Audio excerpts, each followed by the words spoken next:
क्या आप जानते हैं कि श्री राम का वास्तविक वर्ण कैसा था? क्या वो सच में गोरे थे, जैसा कि आजकल कई चित्रों और मूर्तियों में दिखाया जाता है, या फिर उनके रंग को लेकर एक बड़ी भ्रांति फैली हुई है?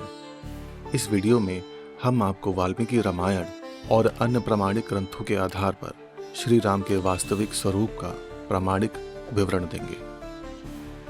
वाल्मीकि रामायण में श्री राम को श्याम वर्ण का बताया गया है। संस्कृत में श्याम शब्द का अर्थ होता है गहरा नीला या गहरा काला। उदाहरण के लिए बालकांड में श्री राम का वर्ण इस प्रकार आता है: नीलोत्पल दल श्यामम रामम सत्य पराक्रमीम।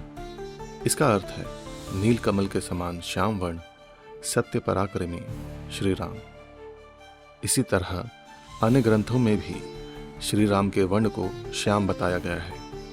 लेकिन प्रश्न यह उठता है कि यदि मूल ग्रंथों में उनका वर्ण सांवला बताया गया है, तो आधुनिक चित्रण में उन्हें गोरा क्यों दिखाया जाता है? संस्कृत में श्याम का अर्थ केवल काला नहीं होता, बल्कि यह गहरे नीले या सांवले रंग के लिए प्रयुक्त होता है। यही कारण है कि श्री कृष्ण को भी श्याम सुंदर कहा जाता है। यह वर्णन बताता है कि श्री राम का रंग सांवला या गहरा था, न कि गोरा। भारत की पौराणिक कथाओं और साहित्य में श्याम वर्ण को सौंदर्य और शक्ति का प्रतीक माना गया है।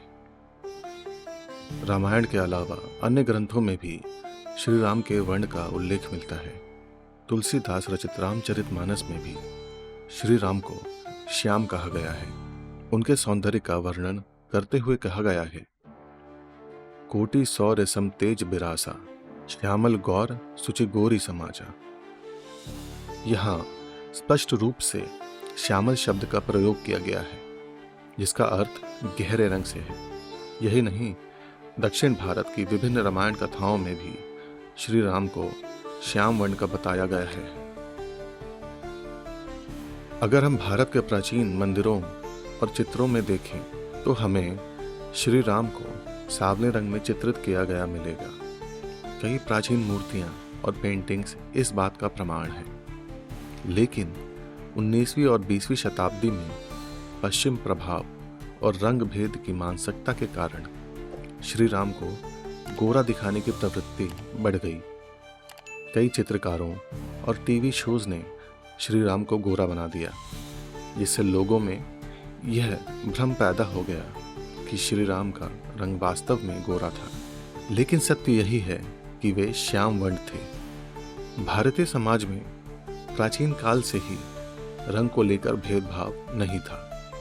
वेदों, उपनिषदों और महाकाव्यों में श्याम वर्ण को सुंदरता, शक्ति और दिव्यता से जोड़ा गया है। फिर भी औपनिवेशिक प्रभाव और आधुनिक समाज में गोरे रंग को श्रेष्ठ मानने की प्रवृत्ति विकसित हो गई। लेकिन हमें यह समझना चाहिए कि सौंदर्य का रंग से कोई लेना देना नहीं है, बल्कि यह व्यक्ति के गुणों और आचरण में निहित होता है।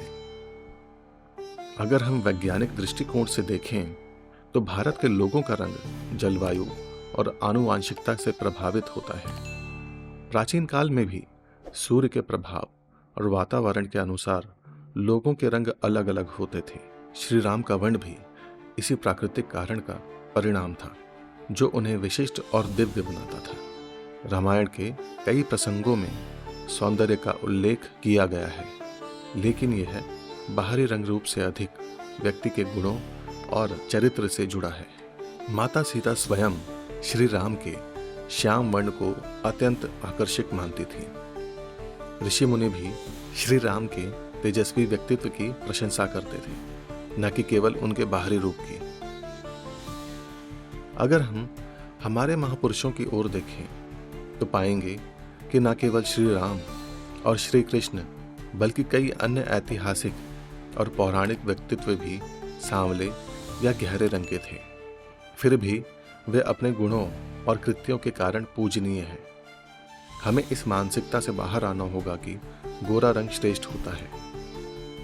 आज के दौर में रामायण को कई माध्यमों से प्रस्तुत किया जाता है: टीवी, फिल्में, किताबें और डिजिटल कला। लेकिन हमें ये सुनिश्चित करना चाहिए कि मूल ग्रंथों में दिए गए विवरण को ही प्राथमिकता दी जाए। हमें राम के वास्तविक स्वरूप को ही सही रूप में प्रस्तुत करना चाहिए ताकि आने वाली पीढ़ियां सत्य से अवगत हो सकें। अगर आप सांवले या गहरे रंग के हैं तो आपको गर्व होना चाहिए, क्योंकि श्री राम, जिन्हें स्वयं ईश्वर का अवतार माना जाता है, वे भी श्याम वर्ण थे। उनका रंग ही उनकी दिव्यता का प्रतीक था। यह वीडियो आपको यह संदेश देना चाहती है कि सौंदर्य किसी विशेष रंग का मोहताज नहीं, बल्कि आपके कर्म और चरित्र में होता है। श्री राम न केवल अपने रंग से बल्कि अपने आचरण और न्यायप्रियता से भी महान थे। उनके व्यक्तित्व में मर्यादा, सहनशीलता, धर्मपरायणता और करुणा का अद्भुत मिश्रण था। उनके जीवन से यह शिक्षा मिलती है कि किसी भी व्यक्ति की पहचान उसके बाहरी रंग से नहीं बल्कि उसके चरित्र और कर्मों से होता है। भारत के विभिन्न क्षेत्रों में रामायण की विविध कथाएं हैं और सभी में श्री राम के स्वरूप को अलग अलग प्रकार से दर्शाया गया है। दक्षिण भारत में राम को गहरे रंग में चित्रित किया गया है, तो वहीं उत्तर भारत में कुछ जगहों पर उन्हें गोरे रूप में दिखाया जाता है। लेकिन मूल संदेश यही है कि राम का व्यक्तित्व उनके चरित्र की वजह से पूजनीय है, न कि उनके रंग की वजह से। राम का वर्ण भारतीय समाज में एक गहरी छाप छोड़ता है, विशेष रूप से रंग भेद और उसकी मानसिकता पर। बहुत से लोग आज भी रंग के आधार पर भेदभाव करते हैं, लेकिन राम का श्याम वर्ण हमें यह सिखाता है कि बाहरी रूप से कोई फर्क नहीं पड़ता। श्री राम का रूप हमेशा से ही विविध संस्कृतियों और सामाजिक संदर्भों में एक प्रेरणा बनकर सामने आया है। उनकी छवि, चाहे वह सांवला हो या उज्जवल, हमें यह शिक्षा देती है कि हर रूप में दिव्यता और सुंदरता होती है।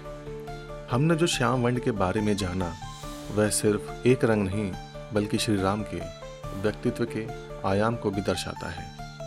राम के रूप को लेकर यह विवरण सिर्फ सांस्कृतिक विविधता से जुड़ा नहीं है, बल्कि यह मानवता, सद्गुण और निष्कलंक आदर्श का प्रतीक भी है। रंग की कोई परिभाषा हमें उसकी दिव्यता और आदर्श जीवन जीने की प्रेरणा से नहीं रोक सकती। अब जब आप जानते हैं कि श्री राम वास्तव में किस रंग के थे, तो इस जानकारी को औरों तक भी पहुंचाएं। आइए इस भ्रांति को दूर करें और हर रंग को उसकी वास्तविक गरिमा दें। जय श्री राम।